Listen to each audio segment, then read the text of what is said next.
लाहौर बड़ा शहर था, राजधानी थी, पंजाब की राजधानी थी। और उसके बाद जो ये पॉलिटिकल एक्शन हुआ, जितना आंदोलन में भाग लिया, ये सब भी वही हुआ। अच्छा। इस वजह से हुआ कि परिवार वहां था। हाँ। अच्छा, जब 47 में यहाँ की जमीन बेची नहीं थी। अच्छा। ये जो जमीन यहाँ खट्टर कला में थी, ये भी थी ठेके पे दे रखी होगी, कोई आदमी छोड़। हाँ। तो उसके बाद जब 47 में वहां से सब लोग स्थापित हुए, तो परिवार फिर यहाँ आया। 2 साल तो यहाँ रहेगी। कहाँ? खट्टर कला में। अच्छा, खट्टर लाहौर से खट्टर कला आ गए। लेकिन ये है कि जमीन इतनी नहीं थी कि परिवार का पूरा भरण पोषण उसमें हो पाता, थोड़ी थी सबकी। हाँ जी। तो अब ये हुआ कि भाई कहाँ जाए। तो उस समय फिर पिताजी और कुलबीर सिंह जी जो फरीदाबाद वाले, वो तो यहाँ आ गए।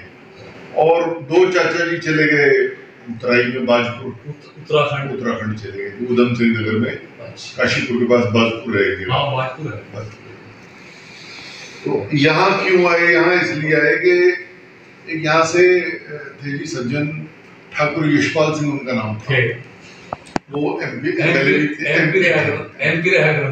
वो पढ़ते थे लाहौर में। अच्छा। और वो पारिवारिक मित्र थे ताऊ जी के, पिताजी के। अच्छा। जमीन सस्ती है। अच्छा। और वहाँ सेटल हो चले। तो वो इसी जगह आ गए। अच्छा। एक तो यहाँ मकान था, कपड़ेल सी डली हुई थी उसपे। अच्छा। वो लेके तो ये जगह ले ली। और एक कोऑपरेटिव फार्म बना लिया ग्रामपुर में, निहारा नया पास में। उसके पास में एक जगह 1500 बीघे का फार्म है और 1000 बीघे का है। कोऑपरेटिव फार्म बनाए। अच्छा। तो अब उसमें दिक्कत ये थी कि सारे उसके जो मेंबर थे, वो सब फ्रीडम फाइटर थे और पंजाब रहते थे। करने वाले सिर्फ पिताजी थे।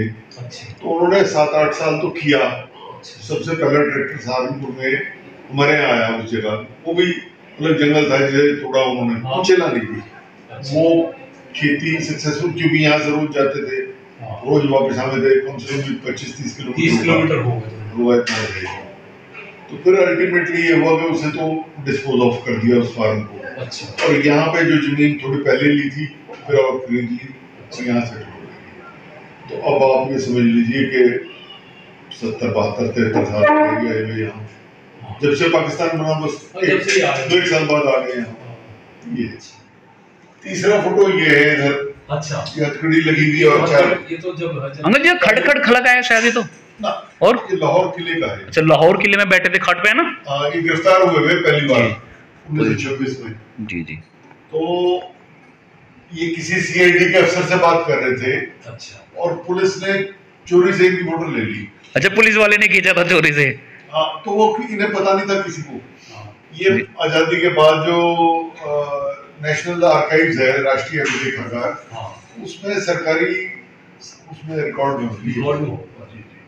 और ये हेड वाली फोटो जो है ये आखिरी है। आखिरी का मतलब 4। और जब गिरफ्तारी दे देंगे तो केस चलेगा, तो बचने का कोई चांस नहीं है। मैं पिछले जो है सैंडर्स का जो वध किया था उसका वो केस खुलेंगे तो रिहाई नहीं हो पाने की, फांसी हो जाएगी या कुछ भी ऐसा होगा। तो उनके साथियों ने उन्हें कहा कि भाई आपकी कोई एक ऐसी फोटो तो होनी चाहिए जो लोग याद कर सकें आप। हाँ। भगत सिंह कौन थे, कैसे थे। तो ये फोटो उन्होंने बम फेंका 8 अप्रैल 1929 को। अच्छा। तो 3-4 दिन पहले उन्होंने कश्मीरी गेट पर खिंचवाई ये फोटो। वो फोटोग्राफर बहुत साल तक जिंदा थे। अच्छा। जिन्होंने फोटो खींची थी। और लेकिन उन्हें तब ये नहीं पता था कि ये कौन है। अच्छा। उन्हें ये नहीं पता था कौन है। और वो तो नौजवान कोई आए पे फोटो खिंचवा ली। पिताजी है। अच्छा, आपके पिताजी। हाँ। तो ये इनके तो चाचा ही लगते होंगे आपके पिताजी। मेरे पिताजी छोटे भाई थे, भगत सिंह के छोटे भाई। हाँ जी। भगत सिंह आपके ताऊ जी थे। जी। तो भगत सिंह जी परिवार में सबसे बड़े थे जी। हाँ, सबसे बड़े। उनके वैसे एक और भाई भी थे बड़े, लेकिन वो बचपन में गुजर गए। अच्छा। उनका नाम जगत सिंह था। तो प्रैक्टिकली मतलब 5 भाई थे, ये सबसे बड़े थे। तो जगत सिंह और भगत सिंह और फिर कुलबीर सिंह जो फरीदाबाद में है। जी। पिताजी पुता। उनके बच्चे होंगे फरीदाबाद वालों के? हाँ जी, उनकी भी अब दूसरी पीढ़ी आ गई, लड़के तो उनके गुजर गए कुछ, एक तो कोरोना में गुजर गए, एक पहले डेथ हो गई थी, उनके अब पोते या पोते ही आगे हैं। हाँ जी, जो भाजपुर में थे दो चाचा जी, तो एक रणवीर सिंह जी जो बड़े वाले थे, उनके एक बेटा बेटी है, बेटी उनकी विदेश में जाएगी, यहाँ से ही शादियों के बाहर चलेगी, और बेटा फौज में था, तो वो फौज में मेजर जनरल रिटायर हो गए जी। उनका नाम शुनान सिंह है, और वीर चक्र मिला उन्हें लंका के ऑपरेशन में। वो आजकल नोएडा रहते हैं, वहां से उन्होंने अपना फार्म वगैरह बेच दिया, वो नोएडा रहते हैं। और छोटे वाले चाचा जी राजेंद्र सिंह, तो उनके भी जो बेटे थे वो गुजर गए, उनकी भी आगे मतलब पोते आ गए, पोते वो फार्म नारली उस गांव के हैं बेसिकली मतलब कुछ 100 साल पहले। तो जो हमारे को बुजुर्ग थे वो अपने किसी बड़े बुजुर्ग के अस्थियां डालने के लिए हरिद्वार आ रहे थे, अमृतसर से तरन तारण के पास से हरिद्वार, तो तब पैदल ही सफर करते थे। मतलब उस जमाने की बात है, तो 300-400 साल 300 साल पहले की। तो वो पैदल आ रहे थे, तो रास्ता जो खटखड़ कला से होके वो गुजरे, यहाँ पे कोई जमींदार थे जिसकी एक ही बेटी थी, तो वो रात को वहां रुके, तो उन्होंने कहा जो जमींदार थे कि भाई वापसी पे भी आना, बेटा इधर से होके जाना, रात को भी होंगे वहां। तो वापसी पे फिर गए, तो उन्होंने कहा कि भाई तुम हमें पसंद आए हो अपनी लड़की के लिए, और रिश्ता करना चाहते हैं। तो उन्होंने कहा कि जी मेरे बड़े बुजुर्ग जो है वो करेंगे बात आपसे आके। तो खैर वो बात तय हुई, बाद में शादी की। तो ये गांव जो है सारी जायदाद दहेज में मिली उन्हें। तो पंजाबी में दहेज को खट कहते हैं, तो इसलिए खटखड़ कला इसलिए नाम पड़ा उसका। उसके बाद जो मेरे पूर्वज थे जी, वो महाराजा रणजीत सिंह जी की फौज में अच्छे ओहदों पे थे, तो वहां संघर्ष किया, और फिर उसके बाद साधारण किसान परिवार था। लेकिन जो मेरे परदादा जी थे, भगत सिंह जी के दादाजी सरदार अर्जुन सिंह, वो किसी वकील के मुंशी थे जालंधर में, तो लिखने पढ़ने का काम करते थे, वैद्य भी थे। तो 1890 में महर्षि दयानंद आए पंजाब, तो वहां इनकी भेंट हुई उनसे। तो महर्षि जी ने उन्हें अपने हाथ से दीक्षा दी, आर्य समाज में प्रभावित हुए उनकी बातचीत से, तो उन्होंने खुद उन्हें दीक्षा दी। तो वो इतने बड़े आर्य समाजी बने कि वो मतलब रोज संध्या करना, हवन करना और शास्त्रार्थ करना मौलवियों से, और से मतलब वो इतने परंगत हो गए आर्य समाज में, सरदार अर्जुन सिंह जी। तो उन्हीं की प्रेरणा से, महर्षि दयानंद की प्रेरणा से, उन्होंने अपने बेटों को, भगत सिंह जी के पिताजी को, चाचाओं को इस आंदोलन के रास्ते पे चलाया। एक माहौल बन गया, वो दयानंद जी की प्रेरणा से। तो तीनों ही भाई लग गए जी। सरदार किशन सिंह जी पर तो 42 राजद्रोह के मुकदमे चले थे, भगत सिंह जी पिताजी पर। जो दो चाचा थे जिनमें सरदार स्वर्ण सिंह छोटे थे, वो भी, और अजीत सिंह जी भी, ये किसान आंदोलन में लगे। तो अजीत सिंह जी को पकड़ा, उन्हें जेल में यातनाएं दी, स्वर्ण सिंह जी को, छोटे चाचा को यातनाएं दी, और 1909 में उनकी शहादत हुई। उन्हें कोल्हू में बैल की जगह जोड़ के और उनसे तेल निकलवाया, तंग करने की बात थी, सजा देने की बात थी। अजीत सिंह जी से भी बहुत घबराए जी। अजीत सिंह और लाला लाजपत राय ने मिलकर किसान आंदोलन चलाया। कुछ वहां उन्होंने ऐसी अमेंडमेंट कर दी थी कानून में, जो जमीनें दी थी ना जी 25 एकड़, उसमें ये कह दिया कि भाई आप पेड़ नहीं काट सकते, आप टहनी नहीं काट सकते किसी पेड़ की, और अगर जिसे अलॉट हुई वो मर गया तो उसके बच्चों को नहीं मिलेगी। इस तरह की उन्होंने शर्तबंदी कर दी। तो इसके खिलाफ वहां आंदोलन चला, जिसे पगड़ी संभालो जट्टा का नारा जिसने दिया। तो सरकार इतनी डरी, उन्होंने दोनों को बर्मा में निर्वासित कर दिया। लाला लाजपत राय को और सरदार अजीत सिंह को। मांडले शहर है वहाँ बर्मा में, रंगून के पास, वहाँ उन्हें किले में बंद कर दिया। वहाँ पे लोकमान्य तिलक भी थे, महाराष्ट्र वाले तिलक साहब भी थे। 2 साल वहाँ काट के आए, 2 साल की निर्वासन रहा, आके फिर वो अपने उसी काम में लगे। तो उनके साथियों ने उन्हें कहा कि जी इस बार फिर आपको पकड़ने का विचार है सरकार का, और अब की बार लंबे आप जाओगे अंदर। अच्छा। तो हमारी राय ये है कि आप यहाँ ना रुक के विदेश चले जाओ। अच्छा। तो वहां से आप संघर्ष करो। तो ये पंजाब से ईरान लगता हुआ, मतलब पाकिस्तान आज का कह लो, ईरान का बॉर्डर है, वहां से क्रॉस करके ईरान गए। उसके बाद दूसरे देशों में रहे, यूरोप में रहे, जर्मनी में हिटलर से मिले जाके कि भाई हमारी सहायता करो, हम अंग्रेजों से संघर्ष कर रहे हैं। और ये गए 1909-10 में। अच्छा।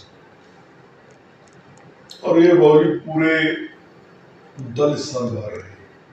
40 साल वो लाए गए, उन्हें लेके शुरुआत की आजाद हिंद फौज की, भारतीय सैनिकों को लेके नेताजी के साथ। और बड़े विद्वान थे वो, बहुत भाषाएं जानते थे, फारसी के प्रोफेसर थे वो। अच्छा। वहाँ यूनिवर्सिटी में, इटली में, नेपल्स यूनिवर्सिटी में फारसी के प्रोफेसर थे। और उनकी हालत बहुत खराब थी, स्वास्थ्य बहुत खराब था। और ये था कि भाई पता नहीं कब गुजर जाए। तो तब भारत में आज़ादी तो नहीं आई थी।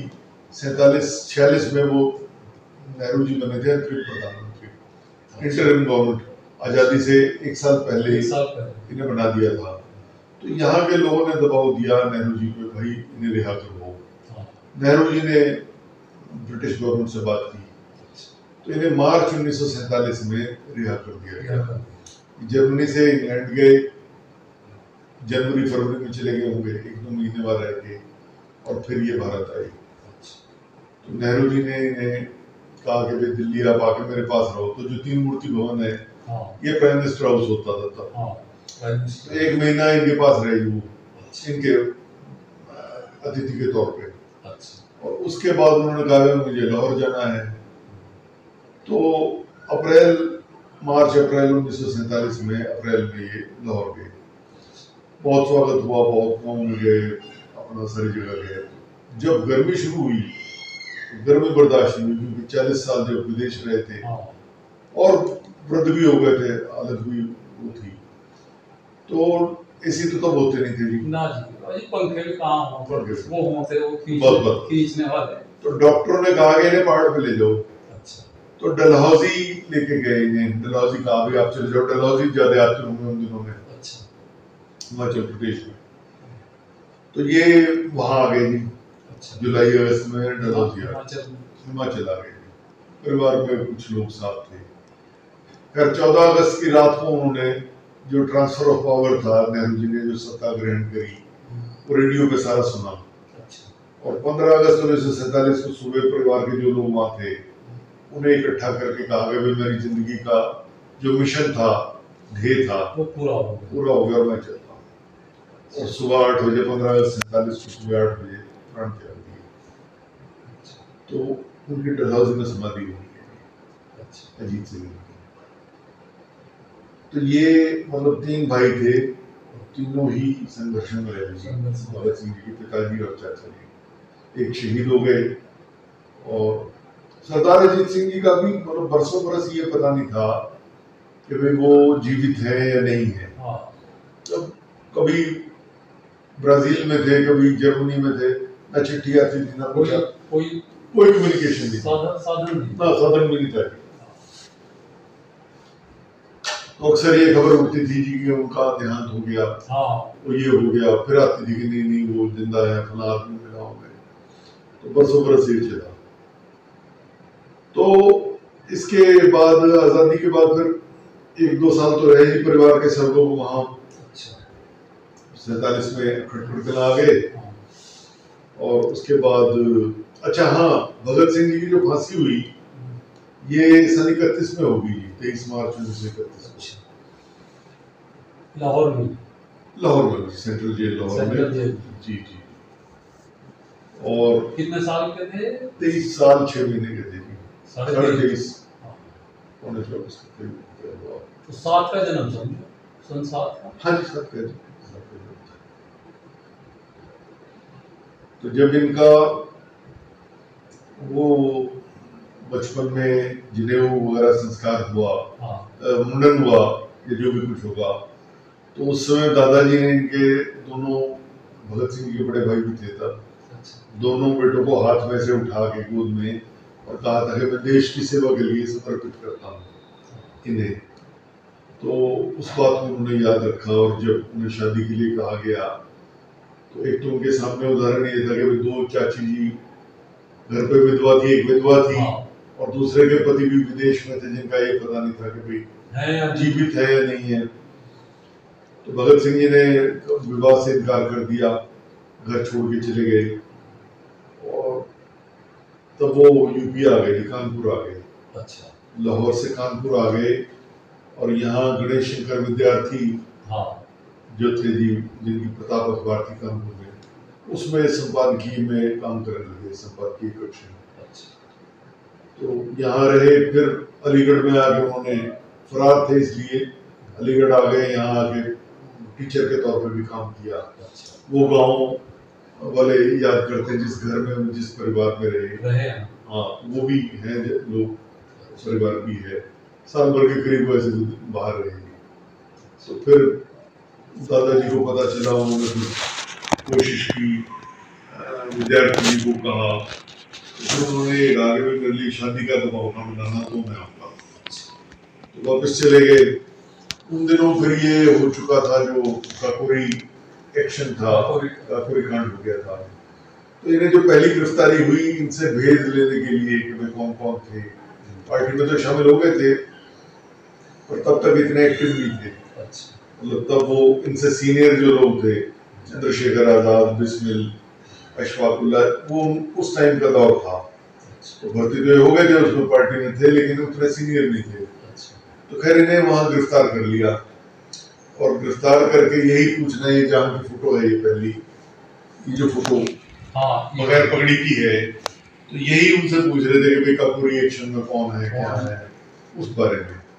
तो इनकी फिर जमानत बहुत बड़ी रकम की हुई उस टाइम, 60,000 रुपए की जमानत हुई। मतलब आप ये समझ लो 1925-26 में 60,000 को आज के 50 लाख के बराबर होगा, इससे भी ज्यादा, कई करोड़ की। तो वो जमानत जब तक रही, वो जमानत दी दादाजी के दोस्तों ने, वकील थे, कुछ और लोग बिजनेसमैन थे।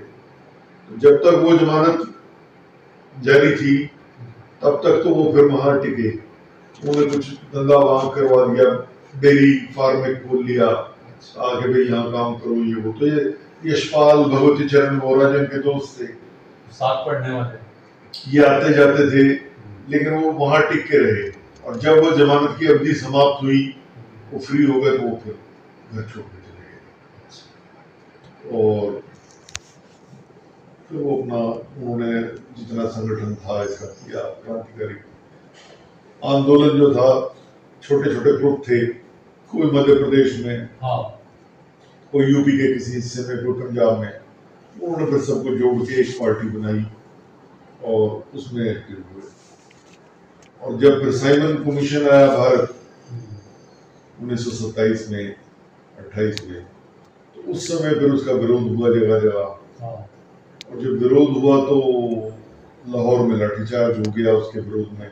साइमन जो बैक कह रहे थे, यानी वो जो आंदोलन था महात्मा गांधी का कि भाई सुधार करो, ये असहयोग आंदोलन 1922 वाला, उसके बाद फिर ब्रिटिश सरकार ने कहा कि कुछ अधिकार दें, तो इसके लिए एक आयोग बना दिया, कमीशन बना दिया। उस कमीशन में इंडियन कोई भी नहीं था, भारतीय सारे अंग्रेज थे, और उसके चेयरमैन वो सर जॉन साइमन थे। तो साइमन कमीशन वापस जाओ, सब जगह हुई, मुंबई में, दिल्ली में, लाहौर में जब हुई तो झड़प हो गई।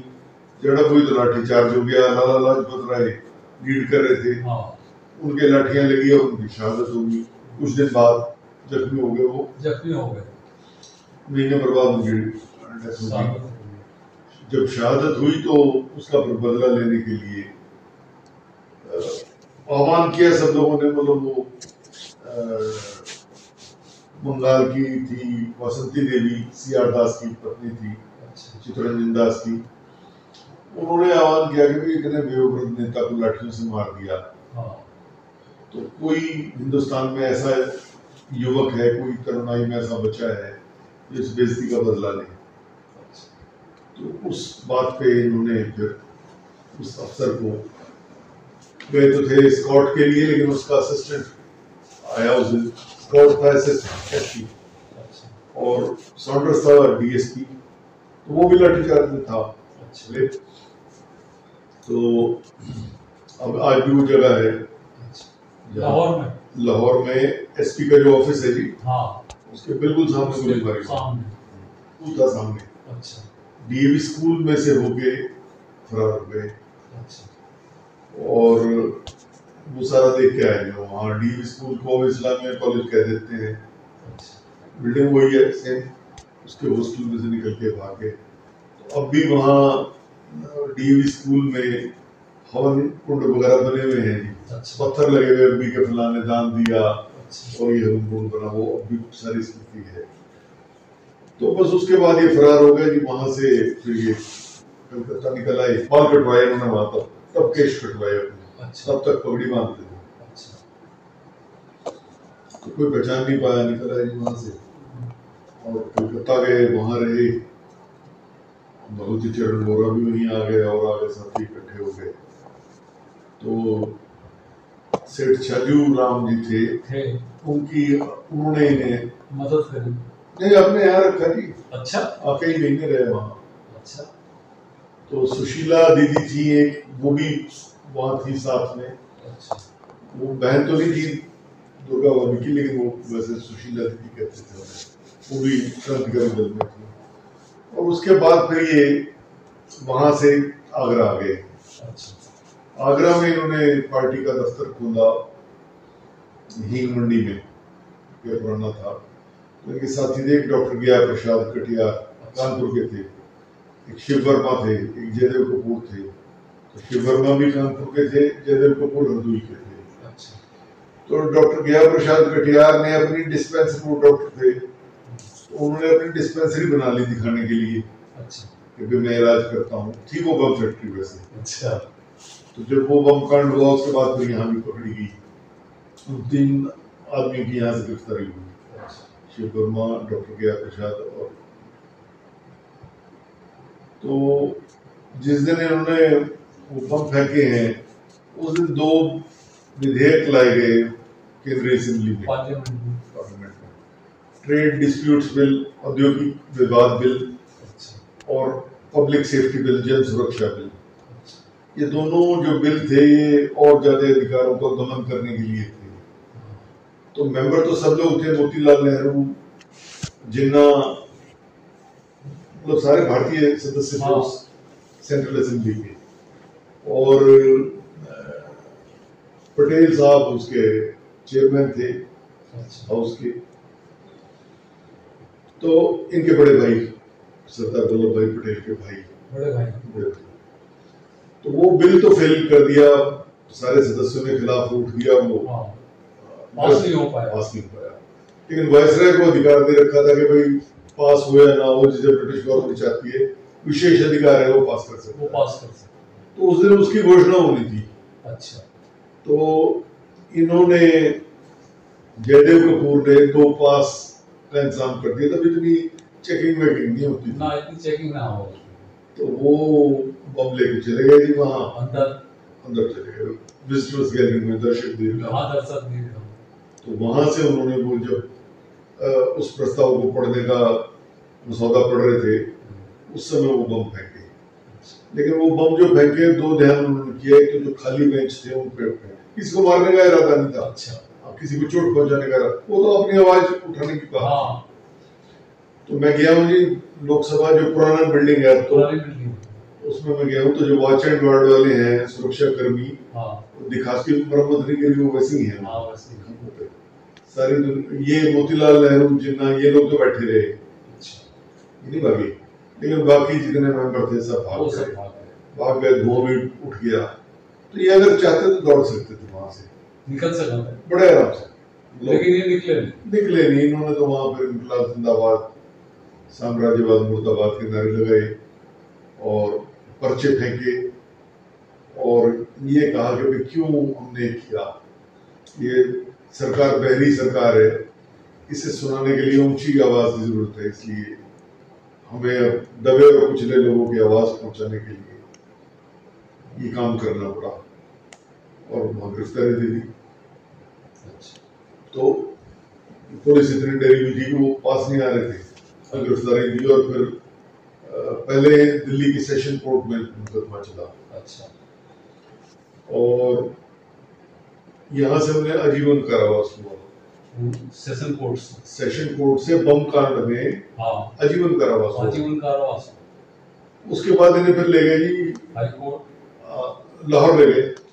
लाहौर में वो निकाल लिया इन्होंने सॉन्डर्स मर्डर का केस। अच्छा। मतलब दिल्ली के बाद इन्हें लाहौर शिफ्ट कर दिया। अच्छा। तो वहां पर वो चला फिर केस। तो उसमें इन्हें पहले हाई कोर्ट में चला और फिर उसके बाद एक विशेष अदालत बन गई, ट्रिब्यूनल कहते हैं उसे। तो ट्रिब्यूनल बनाया 3 जजों का, अध्यक्ष उसका अंग्रेज, एक हिंदुस्तानी और एक अंग्रेज जज, 3, एक चेयरमैन और 2 मेंबर। तो वहां इनकी सुनवाई हुई। पुंछ हाउस था एक बिल्डिंग, उसमें उसकी सुनवाई चली। तो अब ये देख लें जी कि 8 अप्रैल को गिरफ्तार हुए, मई जून में यहाँ से वो चले गए, मतलब यहाँ 1-1.5 महीने में निपटा दिया यहाँ का केस। अच्छा। और उसके बाद तब से लेके 1.5 साल के करीब वहाँ चला केस। तो 1.5 साल में वहाँ पर हियरिंग्स हुई, सारी मुकदमा चला। तो उसकी खास बात यह है जी कि इन्हें पता था कि सजा तो होनी है बड़ी सख्त, और ये एक ड्रामेबाजी है, एक नाटक कर रही सरकार। तो उसमें ये अपना उसे इस तौर पे यूज करते थे उस मंच को कि जितनी हमारा एम है, ध्येय क्या है, पार्टी क्या चाहती है, कैसी आज़ादी चाहते हैं, आज़ादी के बाद क्या चाहते हैं, इस सारी बात को रखने का एक उन्होंने उसे स्टेज मंच बनाया। तो वहाँ पे अदालत में ये गजलें गाते थे, मतलब अदालत वाला काम ही नहीं था। सरकार वाले, सरकारी वकील, जजेस इससे थोड़े नाराज होते थे। उन्होंने नारे लगाने ये शुरू करे, सरफरोशी की तमन्ना। और फिर एक उसमें से उन्होंने कुछ लोग तोड़ के जय गोपाल को वादा माफ हुआ बना लिया। इन्हीं का साथी था, वो जो यातनाएं दी उससे वो घबरा गया, टूट गया। तो उससे फिर हाथापाई हुई। तो इन्हें फिर कहा कि भाई इनके बेड़ियां लगाओ। तो इन्होंने फिर रजिस्ट किया, उस पर हाथापाई हो गई पुलिस से। उसके बाद फिर ये गए नहीं, कुछ महीने इन्होंने फिर वो बाइकआउट कर दिया और इनकी अनुपस्थिति में ही वो सजा दी। तो इस दौरान एक चीज ये हुई, जब दिल्ली में थे तो इन्होंने कहा कि भाई हम लोग अपराधी, ऐसे अपराधी नहीं जो साधारण अपराधी हो, हम लोग राजनीतिक बंदी हैं, हम लोग कोई ऐसे आर्थिक अपराध करके नहीं आए, किसी का खजाना लूट लिया। हाँ, तो हमें भाई साफ कपड़े चाहिए, पढ़ने लिखने के लिए समाचार पत्र चाहिए, पुस्तकें चाहिए, लिखने के लिए सामग्री चाहिए। तो सरकार ने कहा कि ये नहीं मिलेगा आपको। वो यूरोपियंस को मिलता था। अच्छा। यानी 2 क्लास थी, एक इंडियन और एक यूरोपियन, उसे सारी सुविधाएं थी। तो इन्होंने कहा जब आप हमें देते हो तो हम भी स्पेशल क्लास है, हम नॉर्मल नहीं है, तो हमें दो। उन्होंने मना कर दिया। तो भगत सिंह जी ने और बी के दत्त जो बम फेंकने में साथ गए थे, बटुकेश्वर दत्त बिहार के थे, इन दोनों जनों ने फिर हड़ताल शुरू की वहां दिल्ली में। और वो जब लाहौर आए तो वहां भी जारी रही। तो जब इनके दूसरे साथी उसमें शामिल होने लगे तो भगत सिंह जी ने उन्हें मना किया कि भाई आप लोग ना शामिल हो, हम 2 जने कर रहे हैं, कष्टकारक काम है हड़ताल करना। तो लेकिन वो माने नहीं, सब लोग शामिल हो गए। तो उनकी तबीयत खराब हो गई और उनका देहांत हो गया 63 दिन बाद। तो उनका शव लेके विशेष ट्रेन में नेताजी सुभाष चंद्र बोस लाहौर से कलकत्ता लेके गए। और कई लाख की भीड़ थी वहाँ जब कलकत्ता में उनका संस्कार हुआ। आप ये देख लो जी, ये 1930 की बात है। तो 1929 की बात है, 13 सितंबर 1929। और 114 दिन बाद वो सरकार को झुकना पड़ा। मतलब उसका असर इतना हुआ, और मैं बताऊं कि ना तो तब अखबारें थी, बहुत थोड़ी थी, रेडियो टीवी तो था ही ना, बिल्कुल था। लेकिन उस समाचार से गुजरात, आंध्र प्रदेश, तमिलनाडु, यहाँ तक लोगों ने हड़ताल की उनके समर्थन में। बहुत बड़ी बात है उस टाइम में, जब कोई साधन ही नहीं थे, मीडिया नहीं था, कोई कुछ नहीं था। और आखिरकार ये हुआ कि सरकार झुकी और वो सुविधाएं दी गई। एबीसी क्लास तब से बनी है। अच्छा। जो क्लास है जेल में, ये उनके आंदोलन के बाद बनी है। तो खैर फिर वो उसमें हो गए कामयाब उस बात में। तो जो जजेस से जब इनकी पिटाई की गई सबकी, जब इन्हें काट खड़ी लगाओ ट्रिब्यूनल में, एक जज सहारनपुर के थे उसमें, जस्टिस आगा हैदर, शिया मुसलमान थे यहाँ के। वो प्रैक्टिस करते होंगे यहाँ इलाहाबाद में, पहले करते थे, और फिर वो लाहौर हाई कोर्ट में चले गए और वहाँ जज बन गए। तो जज बनने के बाद जिस समय वो पिटाई हुई, उन्होंने अपना विरोध दिखाया कि भाई आप ही गलत कर रहे हैं, चेयरमैन को कहा। और बल्कि उन्होंने एक अखबार से अपना मुंह ढक लिया। तो जो उसके चेयरमैन थे ज्यूरी के, वो उसने कहा कि भाई आप क्या कर रहे हो। तो जस्टिस आगा हैदर ने कहा कि भाई जब मैं मरूंगा तो अल्लाह ताला के पास जाके ये कह सकूंगा कि मैंने नाइंसाफी की, मैंने अनबन कर ली थी जब आप ये जबरदस्ती कर रहे थे। तो उन्हें ये कहा गया, ब्रिटिश गवर्नमेंट ने कहा कि जी आप इन्हें फांसी लगने दो, और जो आप चाहो इनाम या औहदा वो मिलेगा। तो उन्होंने कहा, बाहर सरकारी वकील लेके गए प्रस्ताव, उसने कहा कि भाई मेरे घर से बाहर निकल जाओ। नौकर को कहा कि इसका कान पकड़ के बाहर कर दे, उसने कर दिया। तो उन्होंने इस्तीफा दे दिया। इस्तीफा दे दिया उसका। वो अगर इस्तीफा हो जाए तो वो मतलब ट्रिब्यूनल के गठन ही बेकार हो गया, तो वो सजा नहीं दे सकते जब तक 3 ना हो। तो उसे भंग करके नया ट्रिब्यूनल बनाना पड़ा गवर्नमेंट को, और तब वो सजा दे पाई। तो फिर इन्हें फांसी हुई 3 जनों को, राजगुरु, सुखदेव और भगत सिंह को, और 15 लोगों को उम्र कैद हुई। तो जिनमें बटुकेश्वर दत्त थे, शिव वर्मा थे, जयदेव कपूर थे, बहुत से लोग। कुछ को अंडमान भेजा गया, कुछ को आंध्र प्रदेश में दूसरी जिलों में दूर दूर भेजा गया। तो इनका दिन रखा गया 24 मार्च 1931। तो अक्टूबर 1930 में सजा हुई थी 10 अक्टूबर को, 24 मार्च रखा गया। तो इस दौरान फिर वो उनकी गतिविधि तो अपनी जारी थी, जैसे वो पढ़ते थे, कसरत करते थे। उन्हें फांसी का डर नहीं था, मौत से वो मौत के डर से ऊपर उठ गए थे। उन्हें तो बल्कि ये था कि वो कब घड़ी आए जब मैं बलिदान देके और दूं और ताकि लोगों को प्रेरणा मिले। तो इस दौरान फिर ये भी हुआ कि कुछ लोगों ने, साथियों ने कहा कि आप दया की प्रार्थना करो। वो नहीं करी। तो उन्हें कहा गया कि आप दया की प्रार्थना करो। उन्होंने मना किया, भाई मैं नहीं कर सकता।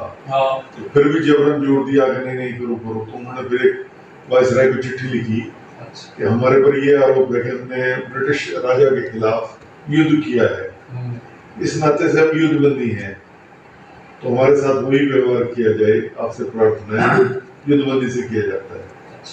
तो बजाय फांसी देने के हमें ब्रिटिश फौजी दस्ता भेज के गोली से उड़ाया जाए, ये उन्होंने प्रार्थना की। तो उनके वकील थे एक साथी प्राणनाथ मेहता, उन्होंने कहा कि भाई आपने क्या किया। तो उन्होंने कहा कि मैं अपने सिद्धांतों की बलि चढ़ा के जीना नहीं चाहता।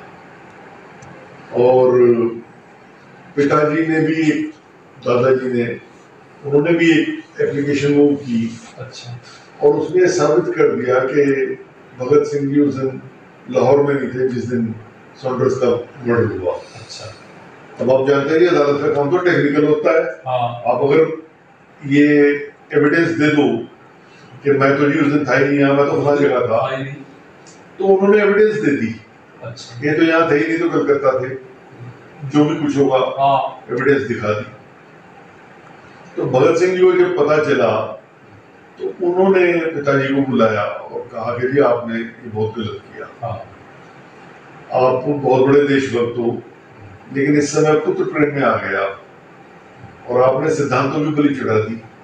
जब हमने काम किया तो हम क्यों मुकरे इससे, तो एक्सेप्ट करते हैं, क्यों किया ये बताना चाहते हैं, हमारा उद्देश्य क्या था, इसलिए किया।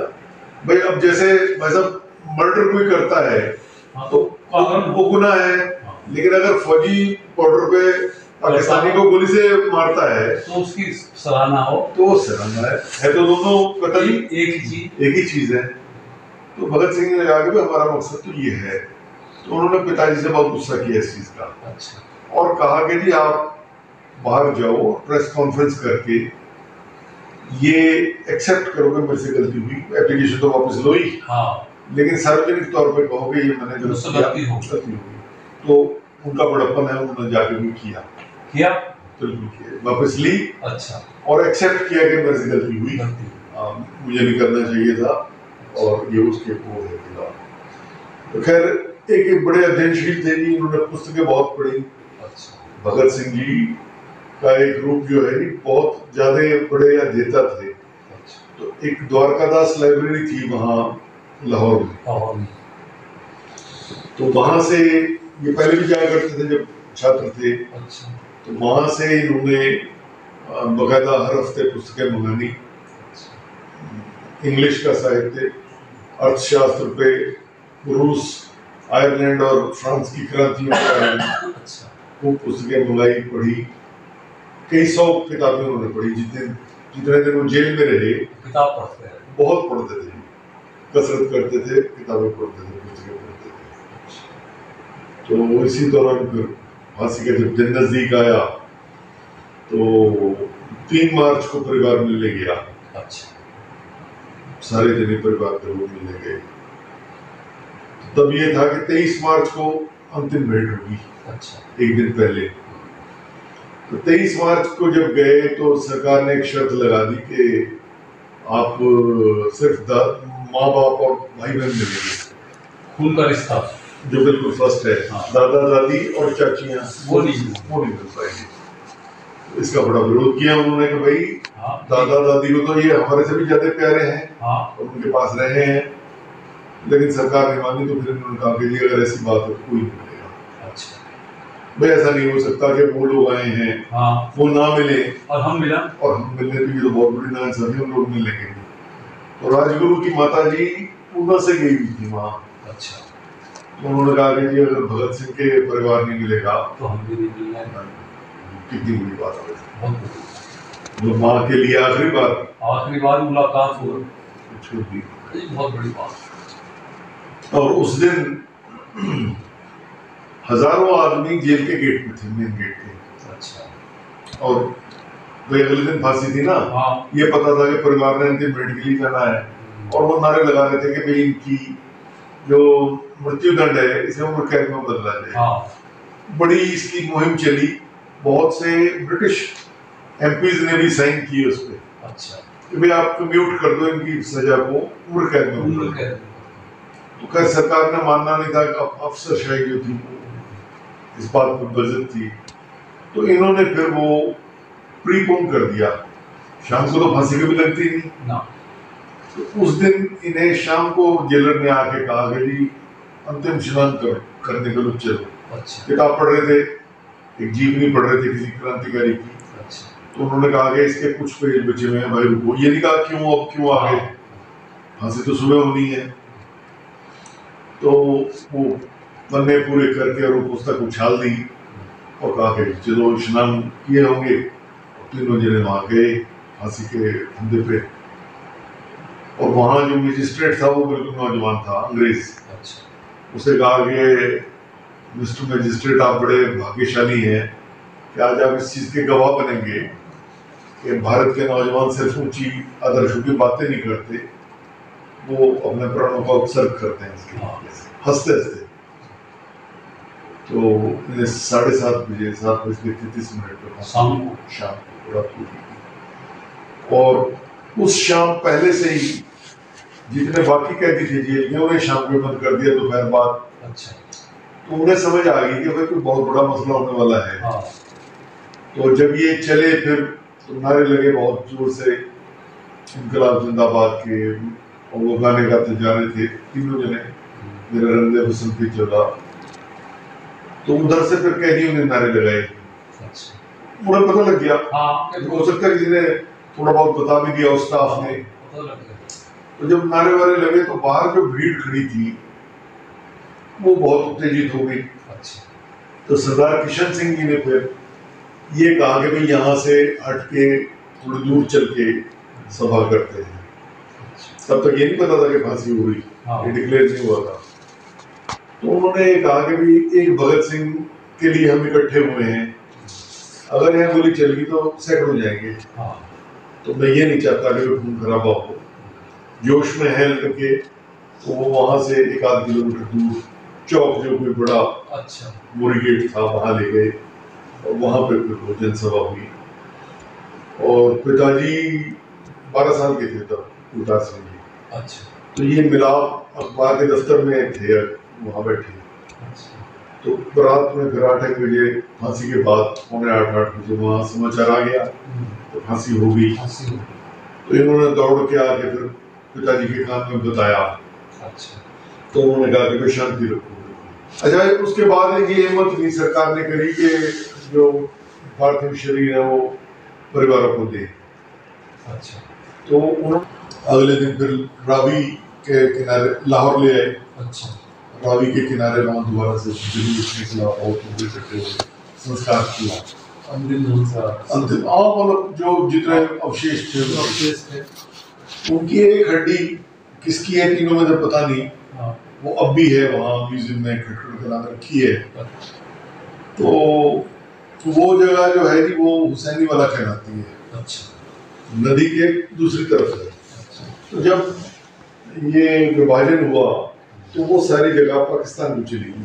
हुसैनी वाला वाली नदी को बना लिया बॉर्डर बना लिया कि भाई इधर इंडिया और इधर पाकिस्तान। तो फिर 1962 में नेहरू जी के समय ये सरकारों में आपसी बात क्योंकि मांग उठती होगी पंजाब में। तो ये हुई कि भाई ये जगह दो हमें हुसैनी वाला। तो कुछ गांव दूसरी जगह कहीं दिए फाजिलका की तरफ। अच्छा। और ये जगह ले ली। ये काफी बड़ा एरिया वैसे इंडिया में आ गई लेकिन बॉर्डर पे है, बिल्कुल बॉर्डर वहां से 100-150 मीटर होते हैं बस। अच्छा। तो वहां पे है वो। तो आप ये समझ लें कि 62 से लेके और 71 तक जो हुसैनी वाला है यही मेन बॉर्डर था भारत पाकिस्तान का। यही जो आवागमन लोग जाते थे, व्यापार होता था, इसी रास्ते होता था। अच्छा। ये अमृतसर अटारी वाला नहीं था। 71 में ये हुआ कि अचानक से इन्होंने हमला किया और भारत की फौज को वहां थे ही नहीं, अफसर ही नहीं थे कुछ, तो इन्हें भागना पड़ा। जो भी थोड़ा बहुत मुट्ठी भर थे लोग। 71 में वहां से भागना पड़ा। 65 में तो नहीं कुछ हुआ था उसे। तो 71 में जब छोड़ के भागे तो इनके टैंक आ गए एकदम पाकिस्तानियों को। तो उन्होंने फिर ये किया कि पुल उड़ा दिया, सतलुज नदी का जो पुल है वो उड़ा दिया। हमारी फौज ने ही वो उड़ा दिया ताकि वो नहीं तो अगर घुस जाते तो दिल्ली पहुंचते। तो उड़ा दिया जी वो। अब उसके बाद से फिर ये हुआ है कि जब 71 के बाद फिर बांग्लादेश बना, फिर वो समझौता हुआ, फिर वो छुट्टी। अब उसे बॉर्डर को मतलब आवागमन का सेंटर बनाया, तो बंद हो गया, वो बंद कर दिया। नहीं बॉर्डर है वैसे, नहीं बॉर्डर है लेकिन आना जाना बंद हो गया, बिजनेस बंद हो गया। नहीं तो ये हमारे इस एरिया के जितने मुस्लिम भाई हैं ये सारे यहाँ से ही पाकिस्तान अपने रिश्तेदारों को जाया करते। तो अब चौकी है पूरी, वो जैसी परेड वहाँ अमृतसर में होती है। अच्छा। ऐसी रोज वहाँ बीटिंग द रिट्रीट वो परेड झंडा चढ़ाने उतारने की अच्छा, बकायदा वैसे ही होती है, जरा छोटी जगह है उसके मुकाबले, छोटी जगह। लेकिन होता प्रॉपर है वैसे।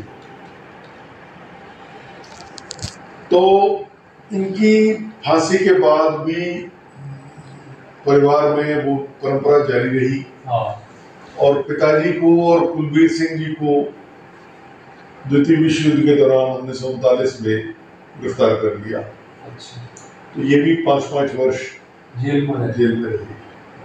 बुआ जी बीबी अमर कौर, बड़ी बहन जो थी, हाँ, वो भी 2.5 साल जेल में रही। उनका बच्चा भी था, छोटा था, 1 साल का, वो भी साथ में जेल में। जेल गया जी। हाँ, जेल में। वो जिंदा है अभी। बुआ जी तो गुजर गई, लेकिन वो जिंदा है। तो हम उन्हें ऐसा करते हैं कि भाई आप सबसे छोटे स्वतंत्रता सेनानी हो। हाँ, टेक्निकली तो वो भी होगा ना जो जेल काटा है 2 साल की। वो भी होगा। ये है जी। तो ऐसे संघर्ष रहेगी और उसके बाद फिर यहाँ आ गए।